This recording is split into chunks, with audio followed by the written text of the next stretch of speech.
அதனால பொதுநல வழக்குகள் தொடர்வதற்கு இவங்க தான் தொடரணும் அப்படிங்கிற ஒரு கட்டுப்பாடு இல்லை. ஆனால் யார் வழக்கு தொடர்றாங்க, வழக்கின் சூழ்நிலை, வழக்கு எதை நோக்கி செல்கிறது, இது மாதிரியான விஷயங்களை எல்லாம் நீதிமன்றம் கருத்தில் கொண்டு இந்த வழக்கை விசாரிக்கலாமா வேண்டாமா அப்படிங்கிறத நீதிமன்றம் தான் முடிவெடுக்கும். அது நிறைய வழக்குகளில் பார்க்க முடியும். அது தொடர்பாக தான் இந்த வழக்கும் இருக்கு.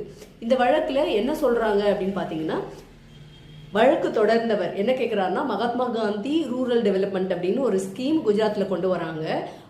அதில் கரப்ஷன் இருக்கு, அதனால அதை தடுக்கணும் அப்படிங்கிற ஒரு கோரிக்கையோடு தான் அந்த வழக்கு தொடர்ந்த நபர் அவருடைய நியாயமான கோரிக்கையை நீதிமன்றத்தில் முன்வைக்கிறார். ஆனால் தலைமை நீதிபதி சுனிதா அகர்வால் தலைமையிலான அமர்வில் இந்த வழக்கை விசாரிக்க முடியாதுன்னு நிராகரிக்கிறாங்க. அதுக்கு காரணம் என்ன அப்படின்னு பார்த்தீங்கன்னா, யார் வழக்கு தொடர்ந்தாரோ